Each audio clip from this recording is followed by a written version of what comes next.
Today, before beginning, check out our Etsy shop with the deposition of the Littlest Umbrella. 2 sets here, and also check out our comic book, The Case of the Littlest Umbrella. 2 comic books are associated with this. Make sure you check out the campaign, and more on that at the end of the video. So if you were being sued for defamation, would you continue repeating the same patterns of behavior that got you there in the first place? Hey there, so today we are returning to that wonderful world of litigation. We're returning to the Vic Mignogna lawsuit, and we're looking at one of the players that we periodically look at. Why are we looking at Ron Toye today? Well, because we just looked at his deposition. We just saw how he couldn't remember tweeting over 300 things that ended up causing him problems, and well, he hasn't stopped this pattern of behavior. In fact, this behavior, it is going full force right now. Some of it's pretty comical. Some of it's a repeat pattern, just like the same test tones we saw before. But all of it, it stacks up, and well, it's a middle finger to a certain voice actor out there. Now, what's interesting, too, is this guy, he goes through cyclical patterns. I've noted that before. He'll actually seem to, say, listen to his lawyer, then he'll creep into liking stuff again. Then something, he'll actually catch his eye, and he'll go off full force. Now, I think that his deposition, it pretty much set him on that pattern again. He had already been liking stuff, and well, afterwards, man, oh man, and he doesn't appear to understand the internet either. While I'm out there, I want to show this first, and then I'm going to show you what he's been encouraging, what kind of stories he's saying. Oh man, I'm sorry to hear that. I hate that that happened to you, and on and on and on. So here, not knowing how to use the internet, here you have a guy saying, hey, I'm going to add timestamps to your live streams. That's the least I can do. It actually pops up in a longer conversation.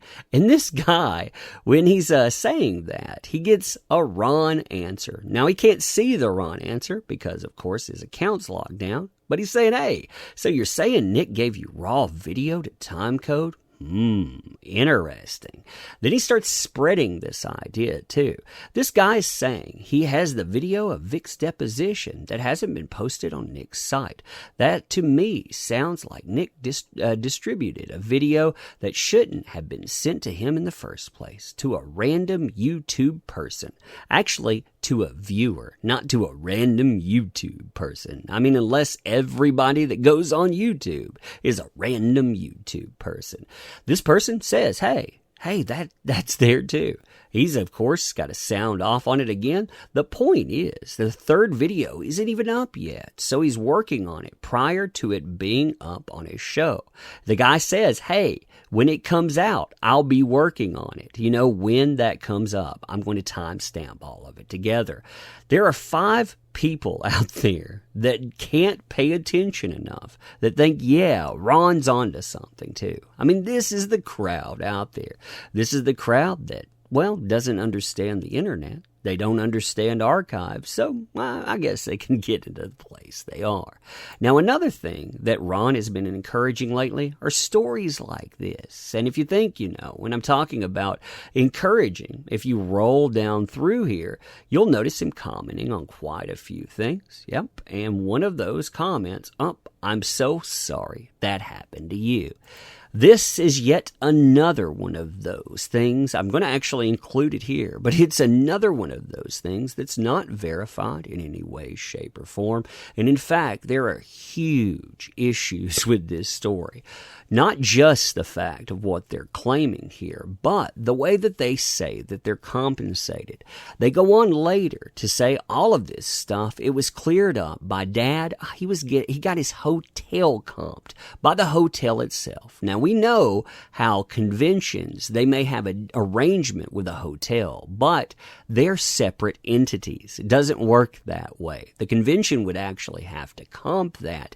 And, Dad, he didn't decide to go out and to file a police report or anything. Why? Because, this person says, I'm Hispanic.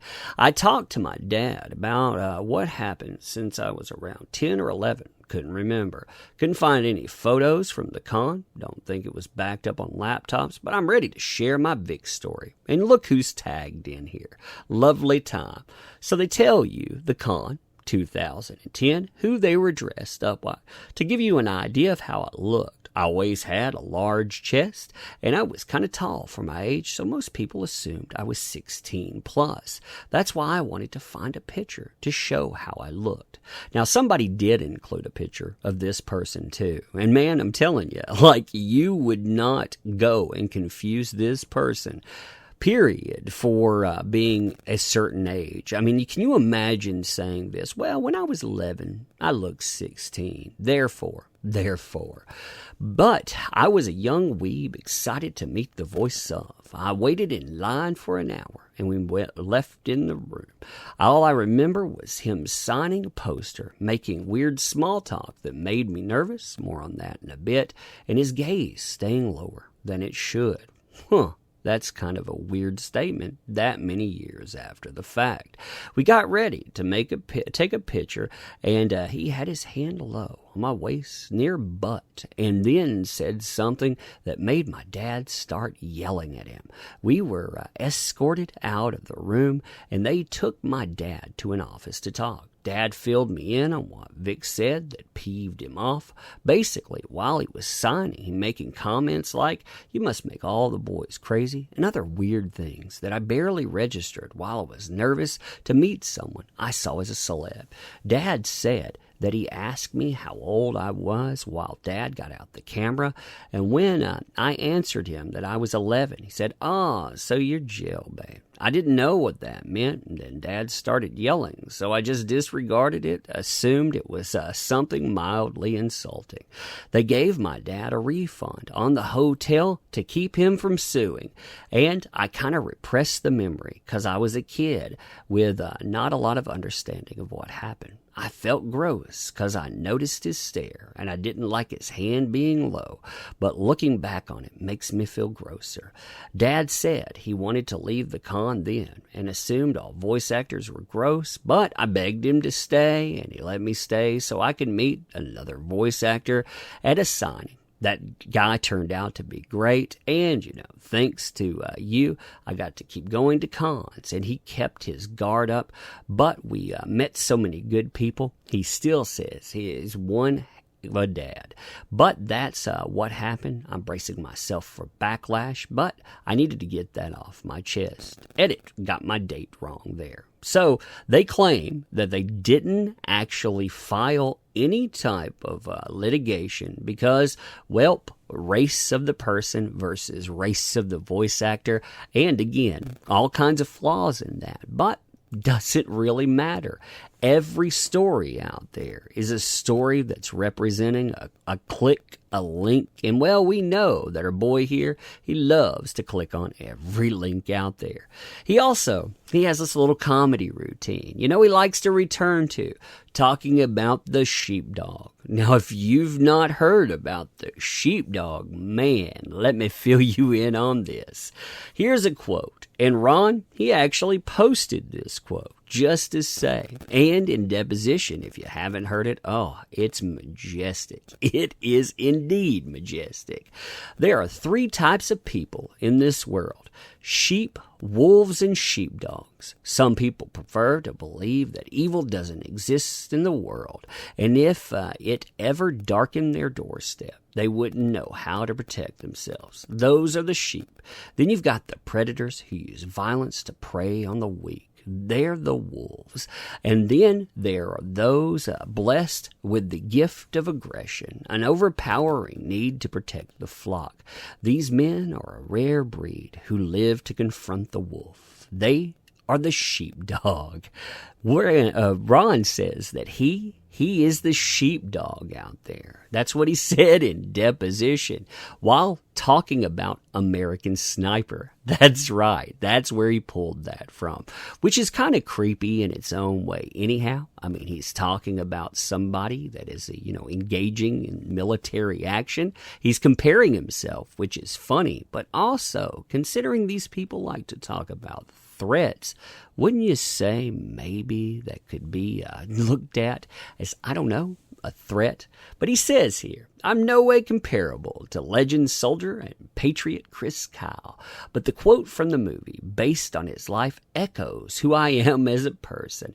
I will protect my family and friends. I doubt a man who went to war for his country wouldn't defend his lady if in my situation. Man, he wouldn't defend his lady out there. I mean, when you go through, like I said, you have all of this. You have all of some oddity, too. I mean, you have oddity. You have embellishment. I mean, all of the stuff that you kind of expect to find here. Of course, that's why he has this locked down. Because, well, again, can't stop himself. And if he can't stop himself, if you look at what he's been liking, too, and remember, that's part of litigation as well. What exactly kind of message that they're endorsing? You can see this over and over, talking about the case here, talking about Ty here, talking about Ty again, talking about Nick Recato with that grifting word. Here's another person out there talking about the case. Again, when you go out and you see this stuff, I mean, it is either people that are involved in the case, they are people that are involved somehow in pushing a certain narrative, or, it's just more of the same talk. Again, pushing this thing that if they talk about harassment, they talk about how this has led them to a certain place. Well, what is this doing toward Vic Mignogna? Again, like I said, this guy is cyclical. He continues to go back through this, and it's on display for everybody. He can't keep himself out of it. I mean, that's, I guess, what the sheepdogs do. They go out and they sheepdoggy dog, I suppose. Man, I wish they would learn the internet while they were doing that, though. Because, well, sheepdoggy dog, if you can't read this stuff and you don't really know exactly what, say, a Chris Kyle or other people that may have actually come up with that quote are saying, maybe, just maybe, you shouldn't go out there and throw it out. And maybe you shouldn't go out and help perpetuate rumors when you don't know whether or not they're true. That's one of the things that's gotten you in trouble. People have given you advice to just stop talking. But apparently, even after being deposed, people seeing that, you just can't stop yourself. But anyhow, people, tell me what you think of this. So as stated at the beginning of the video, if you like this kind of content, there are links in the description. You can help the channel out. You don't have to. I mean, they're under no obligation. But if you want to, Patreon, PayPal, this, and Etsy. Now, this is the case of the Littlest Umbrella. All ages love crafty and tell. Basically, we have 2 comic books associated with this, so check the project out. With one message, we can defy gatekeeping. We can go out, we can have a success, and it can be profound. Also, we have our Etsy shop set up where you can get prints, you can get quite a few things, limited edition cards, and on. Those things, they won't last long. Make sure that you leave your comments, too. I'm curious exactly what you think about this video, about the subject here, because this stuff, it's crazy. This is how you lose cases. You would think that somebody would say, hey, what are you doing out there? But, then again, oh well. Also, I want to leave this by saying that I appreciate you. There are a lot of people that are forgetting these endeavors are powered by, well, consumers. They forget them. In fact, they attack them when they disagree. Yeah, don't want to be that. So, while people are walking away or questioning that, I want to give them something to walk toward. And the first part of that is saying that I appreciate you. You make these endeavors possible again, so thank you, and we'll do this again soon.